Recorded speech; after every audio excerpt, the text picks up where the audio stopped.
जरा सोच कर देखिए, किसी की खिड़की का शीशा तोड़ना और किसी का पूरा घर जला देना, क्या कानून की नज़र में ये एक ही बात है? शायद नहीं।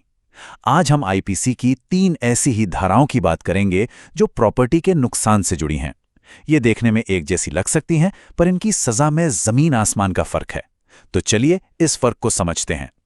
तो इसका जवाब है बिल्कुल नहीं। हाँ, तीनों ही मामलों में संपत्ति का नुकसान हो रहा है, लेकिन कानून के लिए ये 3 बिल्कुल अलग अलग लेवल के क्राइम हैं। और इनके बीच का फर्क जानना इसलिए जरूरी है क्योंकि इसी से तय होता है कि सजा कितनी गंभीर होगी। तो आज हम कैसे आगे बढ़ेंगे? सबसे पहले समझेंगे कि आपराधिक शरारत आखिर होता क्या है। फिर देखेंगे हमारी बेसलाइन यानी धारा 427। उसके बाद जब आग शामिल हो जाती है तो धारा 435, और जब निशाना एक घर हो तो धारा 436, और आखिर में इन तीनों को आमने सामने रखकर तुलना करेंगे। तो आइए शुरुआत करते हैं इस सब की नींव से। आखिर ये आपराधिक शरारत है क्या? इन तीनों धाराओं को समझने के लिए पहले इस एक कॉन्सेप्ट को समझना बेहद जरूरी है। अब देखिए, जब हम शरारत या मिस्चीफ सुनते हैं तो आमतौर पर दिमाग में बच्चों की हल्की फुल्की बदमाशियां आती हैं, है ना? लेकिन कानून की किताब में इसका मतलब बहुत ही सीरियस है। इसका सीधा सा मतलब है जानबूझकर किसी की प्रॉपर्टी को नष्ट करना या नुकसान पहुंचाना, ये जानते हुए कि इससे किसी दूसरे को गलत तरीके से नुकसान होगा। बस इसी एक आइडिया पर ये तीनों धाराएं टिकी हुई हैं। ठीक है, तो अब आते हैं हमारे लेवल 1 ऑफेंस पर। यह है धारा 427, जो सबसे सामान्य किस्म के प्रॉपर्टी डैमेज को कवर करती है। धारा 427 कब लगती है? जब कोई जानबूझकर किसी की संपत्ति को नुकसान पहुंचाता है और उस नुकसान की कीमत 50 रुपए या उससे ज्यादा है। मान लीजिए किसी ने गुस्से में आकर किसी की गाड़ी का साइड मिरर तोड़ दिया। इसमें सजा 2 साल तक की जेल, जुर्माना या फिर दोनों हो सकते हैं। ये हमारी बेसलाइन है। आगे बढ़ने के लिए इसको याद रखिएगा। तो फिर अपराध ज्यादा गंभीर कब बन जाता है? जब नुकसान पहुंचाने का तरीका बदल जाता है। और यही धारा 427 और हमारी अगली धारा 435 के बीच का सबसे बड़ा फर्क है। यहां पर मुद्दा ये नहीं कि कितना नुकसान हुआ, बल्कि ये है कि नुकसान कैसे किया गया। और अब हम आते हैं लेवल 2 पर, धारा 435।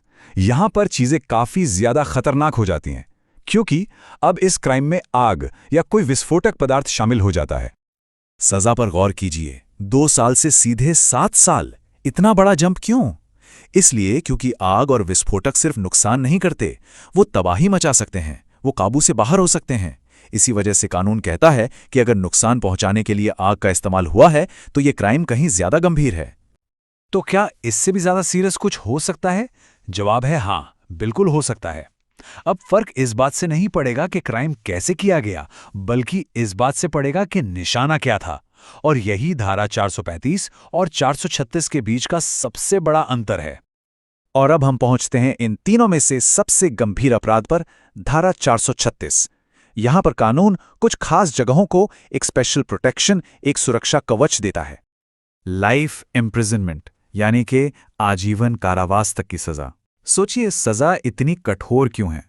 क्योंकि जब कोई किसी के घर, किसी मंदिर, मस्जिद या किसी गोदाम को आग लगाता है तो वो सिर्फ ईंट और पत्थर नहीं जला रहा होता।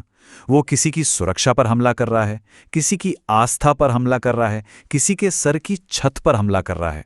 और इसलिए कानून इसे सबसे गंभीर अपराधों में से एक मानता है। तो हमने तीनों लेवल्स देख लिए।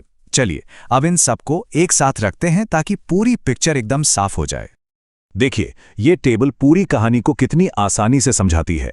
धारा 427 ये सामान्य शरारत है, किसी भी संपत्ति पर सजा 2 साल तक। फिर आता है धारा 435, यहां हथियार बदल गया, आग या विस्फोटक का इस्तेमाल हुआ और सजा सीधे 7 साल तक पहुंच गई।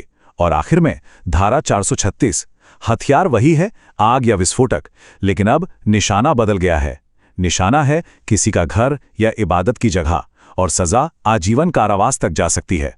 इससे बिल्कुल साफ पता चलता है कि कानून अपराध की गंभीरता को कैसे मापता है। तो इससे सबसे बड़ी सीख क्या मिलती है? यही कि कानून सिर्फ ये नहीं देखता कि क्या नुकसान हुआ, बल्कि वो ये भी देखता है कि नुकसान कैसे किया गया और किसे निशाना बनाया गया। एक खिड़की तोड़ना और एक घर जलाना दोनों ही गलत हैं, लेकिन कानून की नज़र में दोनों बराबर बिल्कुल नहीं है। और शायद यही एक निष्पक्ष न्याय प्रणाली की निशानी होती है। आखिर में एक सवाल, ये कानून हमें हमारे समाज की कीमतों के बारे में क्या बताते हैं? हो सकता है एक लग्जरी कार की कीमत एक छोटे से घर से कई ज्यादा हो, लेकिन कानून उस घर को उस कार से कई ज्यादा सुरक्षा देता है। ऐसा क्यों है? शायद इसलिए क्योंकि कुछ चीजों की कीमत सिर्फ पैसों में नहीं नापी जा सकती। इस पर जरूर सोचिएगा।